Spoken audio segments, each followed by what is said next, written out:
प्रेम से बोलिए श्रीमद् भागवत महापुराण की जय। श्री सुखदेव महाराज की जय। आज सुनिए भागवत कथा में आगे का वृतांत। इसके पहले के अध्याय में आपने जाना कि जब मार्कंडेय ऋषि कठिन तपस्या में लीन हो गए, तब उनकी इस कठिन तपस्या से इंद्रदेव शंकित हो गए, भयभीत हो गए। इसलिए उन्होंने उनकी तपस्या में विघ्न डालना आरंभ कर दिया।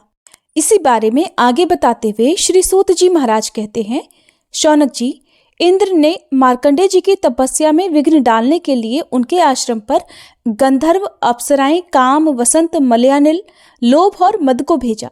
भगवान वे सब उनकी आज्ञा के अनुसार उनके आश्रम पर गए। मार्कंडेय जी का आश्रम हिमालय के उत्तर की ओर है। वहां पुष्पभद्रा नाम की नदी बहती है और उसके पास ही चित्रा नाम की एक शिला है। शौनक जी, मार्कंडेय जी का आश्रम बड़ा ही पवित्र है। चारों ओर हरे भरे पवित्र वृक्षों की पंक्तियां हैं, उन पर लताएं लहलहाती रहती हैं। वृक्षों के झुरमुट में स्थान स्थान पर पुण्यात्मा ऋषिगण रहते हैं और बड़े ही पवित्र और निर्मल जल से भरे जलाशय सब ऋतुओं में एक से ही रहते हैं। कहीं मतवाले भौरे अपनी संगीतमयी गुंजार से लोगों का मन आकर्षित करते रहते हैं, तो कहीं मतवाले कोकिल पंचम स्वर में कुहू कुहू कूकते रहते हैं। कहीं मतवाले मोर अपने पंख फैलाकर कलापूर्ण नृत्य करते रहते हैं, तो कहीं अन्य मतवाले पक्षियों का झुंड खेलता रहता है। मार्कंडेय मुनि के ऐसे पवित्र आश्रम में इंद्र के भेजे हुए वायु ने प्रवेश किया। वहां उसने पहले शीतल झरनों की नन्ही नन्ही फुहारें इकट्ठी की। इसके बाद सुगंधित पुष्पों का आलिंगन किया और फिर काम भाव को उत्तेजित करते हुए धीरे धीरे बहने लगा। कामदेव के प्यारे सखा वसंत ने भी अपनी माया फैला दी। संध्या का समय था। चंद्रमा उदित होकर अपनी मनोहर किरणों को फैला रहे थे। सहस्त्र सहस्त्र डालियों वाले वृक्ष लताओं का आलिंगन पाकर धरती तक झुके हुए थे। नई नई कोपलें, फलों और फलों के गुच्छे अलग ही शोभायमान हो रहे थे। वसंत का साम्राज्य देखकर कामदेव ने भी वहां प्रवेश किया। उसके साथ गाने बजाने वाले गंधर्व झुंड के झुंड चल रहे थे। उसके चारों ओर बहुत सी स्वर्गीय अप्सराएं चल रही थीं और अकेला काम ही सबका नायक था। उसके हाथ में पुष्पों का धनुष और उस पर सम्मोहन आदि बाण चढ़े हुए थे। उस समय मार्कंडेय मुनि अग्निहोत्र करके भगवान की उपासना कर रहे थे। उनके नेत्र बंद थे। वे इतने तपस्वी थे मानो स्वयं अग्निदेव ही मूर्तिमान होकर बैठे हुए हों। उनको देखने से ही मालूम हो जाता था कि इनको पराजित कर सकना बहुत ही कठिन है। इंद्र के आज्ञाकारी सेवकों ने मार्कंडेय मुनि को इसी अवस्था में देखा। अब अप्सराएं उनके सामने नाचने लगी। कुछ गंधर्व मधुर गान करने लगे, तो कुछ मृदंग, वीणा, ढोल आदि बाजे बड़े मनोहर स्वर में बजाने लगे। शौनक जी, अब कामदेव ने अपने पुष्प निर्मित धनुष पर पंचमुख बाण चढ़ाया। उसके बाण के 5 मुख हैं: शोषण, दीपन, सम्मोहन, तापन और उन्मादन। जिस समय वो निशाना लगाने की ताक में था, उस समय इंद्र के सेवक वसंत और लोभ मार्कंडेय मुनि का मन विचलित करने के लिए प्रयत्नशील थे। वे भी प्रयास कर रहे थे। उनके सामने ही पुंजिक स्थली नाम की सुंदरी अप्सरा गेंद खेल रही थी। गेंद को पकड़ते समय उसकी कमर लचक जाया करती थी। साथ ही उसकी चोटियों में गुथे हुए सुंदर सुंदर फूल और मालाएं बिखरकर धरती पर गिरती जा रही थी। कभी कभी वो तिरछी चितवन से इधर उधर देख लिया करती थी। उसके नेत्र कभी गेंद के साथ आकाश की ओर जाते, कभी धरती की ओर और कभी हथेलियों की ओर। वह बड़े हाव भाव के साथ गेंद की ओर दौड़ती थी। उस समय उसकी करधनी टूट गई और वायु ने उसकी झीनी सी साड़ी को शरीर से अलग कर दिया। कामदेव ने अपना उपयुक्त अवसर देखकर ये समझकर कि अब मार्कंडेय मुनि को मैंने जीत लिया, उनके ऊपर अपना काम बाण छोड़ा, परंतु उसकी एक नहीं चली। मार्कंडेय मुनि पर उसका सारा प्रयास निष्फल हो गया, ठीक वैसे ही जैसे असमर्थ और अभागे पुरुषों के सारे प्रयास विफल हो जाते हैं। शौनक जी, मार्कंडेय मुनि अपरिमित तेजस्वी थे। काम, वसंत आदि आए तो थे इसलिए कि उन्हें तपस्या से भ्रष्ट कर दें, परंतु अब उनके तेज से जलने लगे और ठीक वैसे ही भाग गए जैसे छोटे छोटे बच्चे सोते हुए सांप को जगाकर भाग जाया करते हैं। शौनक जी, इंद्र के सेवकों ने इस प्रकार मार्कंडेय जी को पराजित करना चाहा, किंतु वे तो रत्ती भर भी विचलित नहीं हुए। इतना ही नहीं, उनके मन में इस बात को लेकर बिल्कुल भी अहंकार का भाव ही नहीं हुआ। सच है, महापुरुषों के लिए ये भला कौन से आश्चर्य की बात है। इधर जब देवराज इंद्र ने देखा कि कामदेव अपनी सेना के साथ निस्तेज हतप्रभ होकर वापस लौटा है और सुना कि ब्रह्म ऋषि मार्कंडेय परम प्रभावशाली हैं, तब उन्हें बड़ा ही आश्चर्य हुआ। शौनक जी, मार्कंडेय मुनि तपस्या, स्वाध्याय, धारणा, ध्यान और समाधि के द्वारा भगवान में अपना मन लगाने का प्रयास करते रहते थे। अब उन पर कृपा प्रसाद की वर्षा करने के लिए मुनिजन नयन मनोहारी नरोत्तम नर और भगवान नारायण प्रकट हुए। उन दोनों में एक का शरीर तो गौरवर्ण का था और दूसरे का श्याम वर्ण। दोनों के ही नेत्र तुरंत के खिले हुए कमल के समान कोमल और विशाल थे।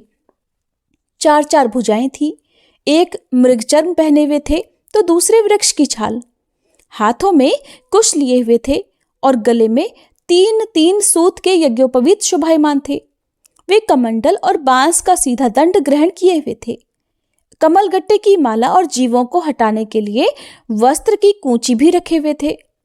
ब्रह्मा, इंद्र आदि के भी पूजनीय भगवान नर नारायण कुछ ऊंचे कद के थे और वेद धारण किए हुए थे। उनके शरीर से चमकती हुई बिजली के समान पीले पीले रंग की कांति निकल रही थी। वे ऐसे लगते थे मानो स्वयं तप ही मूर्तिमान हो गया हो। जब मार्कंडेय मुनि ने देखा कि भगवान के साक्षात स्वरूप नर नारायण ऋषि पधारे हैं, तब वे बड़े आदर भाव से उठकर खड़े हो गए और धरती पर दंडवत लौटकर उन्हें साष्टांग प्रणाम किया। भगवान के दिव्य दर्शन से उन्हें इतना आनंद हुआ कि उनका रोम रोम, उनकी सारी इंद्रियां और अंतःकरण शांति के सागर में गोता खाने लगे। शरीर पुलकित हो गया, आंखों में आंसू मड़ाए, जिसके कारण वे उन्हें आंख भरकर देख भी नहीं सकते थे। इसके बाद वे हाथ जोड़कर उठ खड़े हुए। उनका अंग अंग भगवान के सामने झुका जा रहा था। उनके हृदय में उत्सुकता तो इतनी थी मानो वे भगवान का आलिंगन ही कर लेंगे। उनसे और कुछ तो बोला नहीं गया। गदगद वाणी से केवल इतना ही कह सके, नमस्कार नमस्कार। इसके बाद उन्होंने दोनों को आसन पर बिठाया, बड़े प्रेम से उनके चरण पखारे और अर्घ्य, चंदन, धूप और माला आदि से उनकी पूजा करने लगे। भगवान नर नारायण सुखपूर्वक आसन पर विराजमान थे और मार्कंडेय जी पर कृपा प्रसाद की वर्षा कर रहे थे। पूजा करने के बाद मार्कंडेय मुनि ने उन सर्वश्रेष्ठ मुनिवेशधारी नर नारायण के चरणों में प्रणाम किया और यह स्तुति की। मार्कंडेय मुनि कहने लगे, भगवान, मैं अल्पा के जीव, भला आपकी अनंत महिमा का कैसे वर्णन करूं।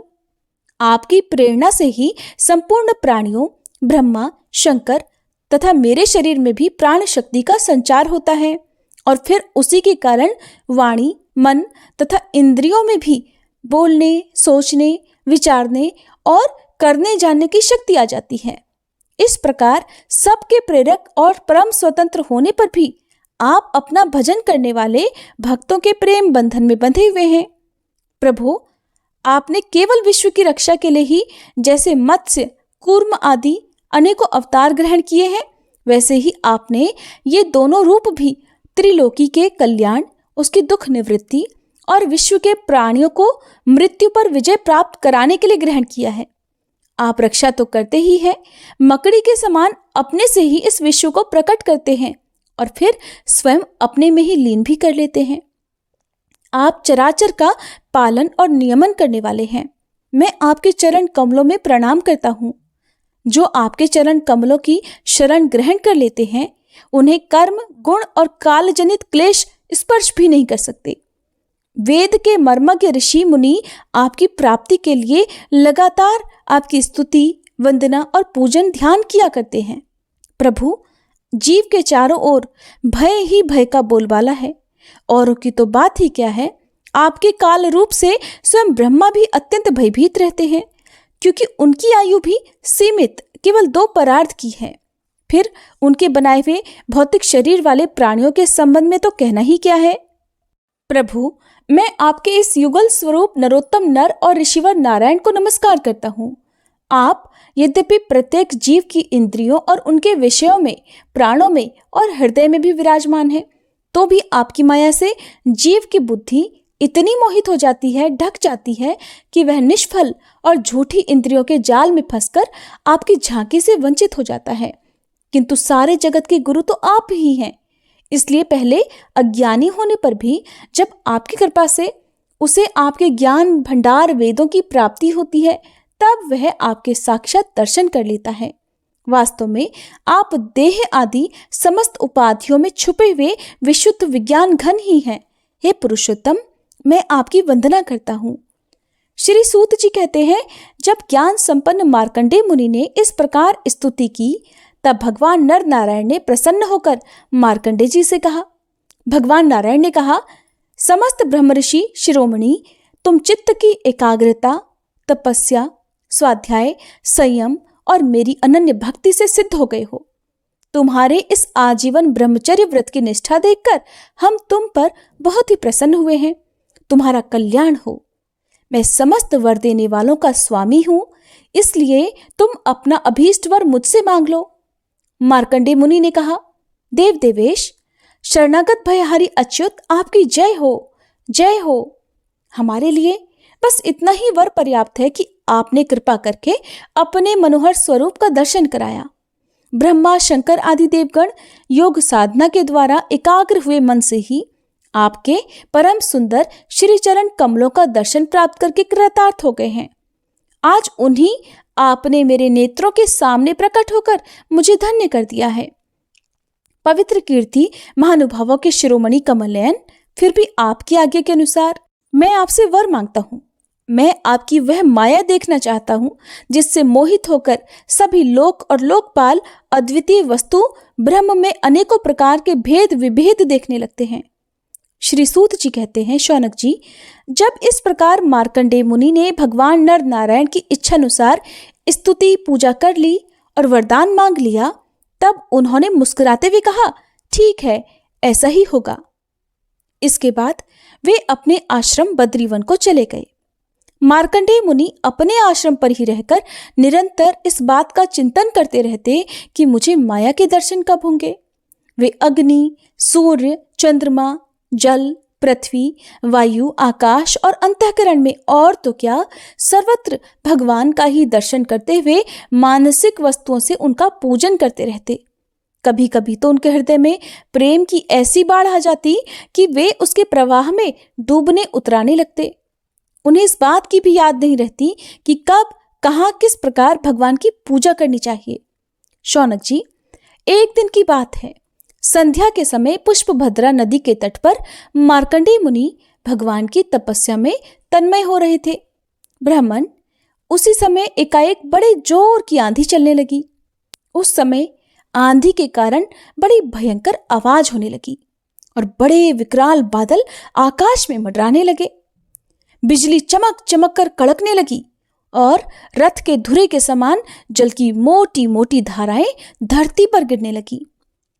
यही नहीं, मार्कंडेय मुनि को ऐसा दिखाई पड़ा कि चारों ओर से चारों समुद्र समूची पृथ्वी को निगलते हुए उमड़े हुए आ रहे हैं। आंधी के वेग से समुद्र में बड़ी बड़ी लहरें उठ रही हैं, बड़े भयंकर भंवर पड़ रहे हैं और भयंकर ध्वनि कान फाड़े डालती है। जगह जगह पर बड़े बड़े मगर उछल रहे हैं। उस समय बाहर अंदर चारों ओर केवल जल ही जल दिख रहा था। ऐसा लगता था कि उस जल राशि में पृथ्वी ही नहीं, स्वर्ग भी डूबा जा रहा है।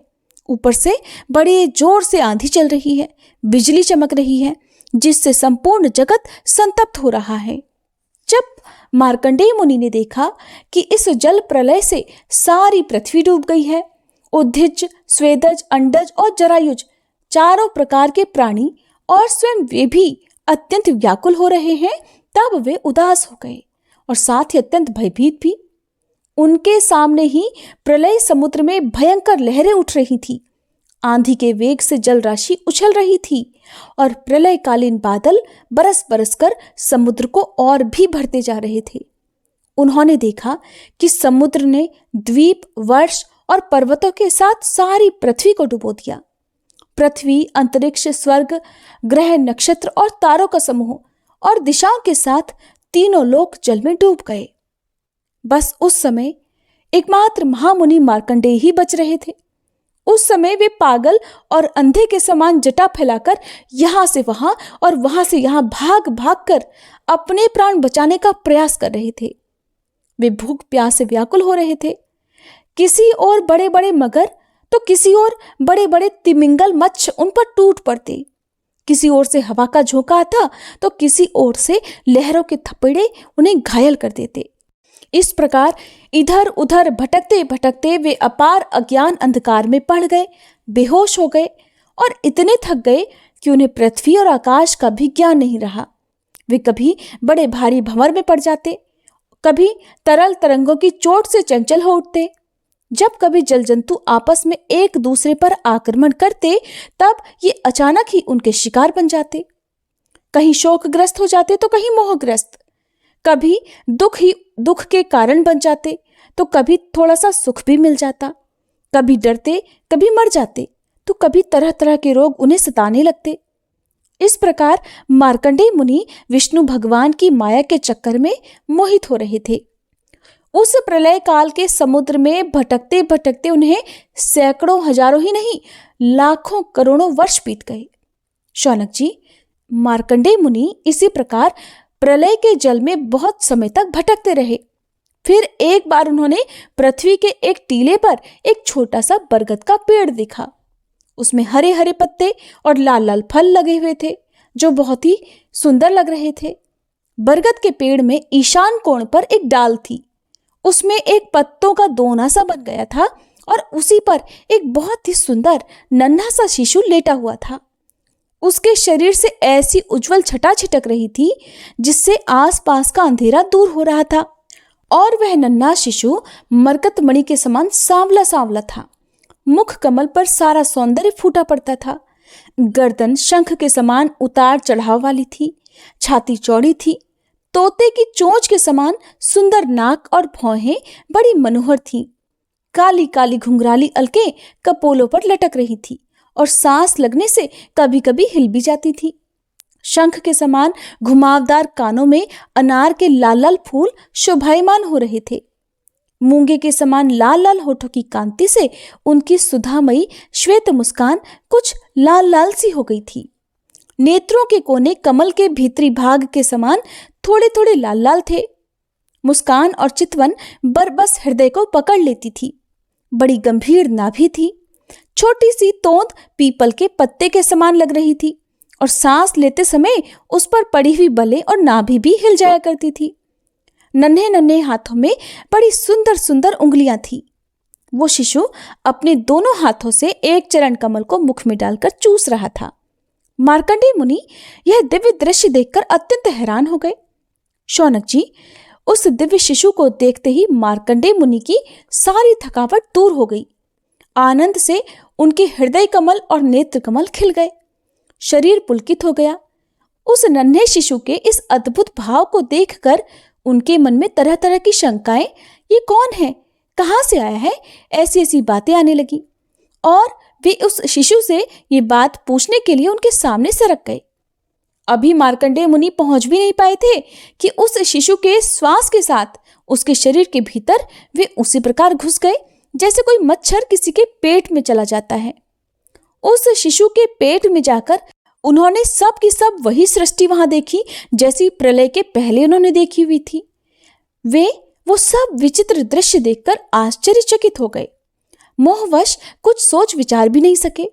उन्होंने उस शिशु के उदर में आकाश, अंतरिक्ष, ज्योतिर्मंडल, पर्वत, समुद्र, द्वीप, वर्ष, दिशाएं, देवता, दैत्य, वन, देश, नदियां, नगर, खाने, किसानों के गांव, अहीरों की बस्तियां, आश्रम, वर्ण, उनके आचार व्यवहार, पंच महाभूत, भूतों से बने हुए प्राणियों के शरीर तथा पदार्थ, अनेक युग और कल्पों के भेद से युक्त काल आदि सब कुछ देख लिया। केवल इतना ही नहीं, जिन देशों, वस्तुओं और कालों के द्वारा जगत का व्यवहार संपन्न होता है वो सब कुछ वहां विद्यमान था। कहां तक कहें, ये संपूर्ण विश्व न होने पर भी वहां सत्य के समान प्रतीत होते देखा। हिमालय पर्वत, वही पुष्प भद्रा नदी, उसके तट पर अपना आश्रम और वहां रहने वाले ऋषियों को भी मार्कंडेय जी ने अपने सामने ही देखा। इस प्रकार संपूर्ण विश्व को देखते देखते ही वे उस दिव्य शिशु के श्वास के साथ ही बाहर भी आ गए और फिर से प्रलयकालीन समुद्र में गिर पड़े। अब फिर उन्होंने देखा कि समुद्र के बीच में पृथ्वी के टीले पर वही बरगद का पेड़ ज्यों का त्यों विराजमान है और उसके पत्ते के दोने में वही शिशु सोया हुआ है। उसके अधरों पर प्रेमामृत से परिपूर्ण मंद मंद मुस्कान है और अपनी प्रेमपूर्ण चितवन से वह मार्कंडेय जी की ओर ही देख रहा है। अब मार्कंडेय मुनि इंद्रियातीत भगवान को जो शिशु के रूप में क्रीड़ा कर रहे थे और नेत्रों के मार्ग से पहले ही हृदय में विराजमान हो चुके थे, आलिंगन करने के लिए बड़ी मेहनत बड़ी कठिनाई से आगे बढ़े। परंतु शौनक जी, भगवान केवल योगियों के ही नहीं, स्वयं योग के भी स्वामी और सबके हृदय में छुपे रहने वाले हैं। अभी मार्कंडेय मुनि उनके पास पहुंच भी नहीं पाए थे कि वे तुरंत अंतर्ध्यान हो गए। ठीक वैसे ही जैसे अभागे और असमर्थ पुरुषों के परिश्रम का पता नहीं चलता कि वो फल दिए बिना ही क्या हो गया। शौनक जी, उस शिशु के अंतर्ध्यान होते ही बरगद का वह वृक्ष और प्रलयकालीन दृश्य और जल भी तत्काल लीन हो गया और मार्कंडेय मुनि ने देखा कि मैं तो पहले के समान ही अपने आश्रम में ही बैठा हुआ हूं। हरे कृष्णा। आज के अध्याय में बस इतना ही। इसके बाद जो कुछ भी हुआ उसका वृतांत आप सभी अगले अध्याय में जरूर सुनिएगा। वीडियो पसंद आई हो तो हर बार की तरह आज भी वीडियो को लाइक करके कमेंट बॉक्स में हरे कृष्णा लिखना मत भूलिएगा।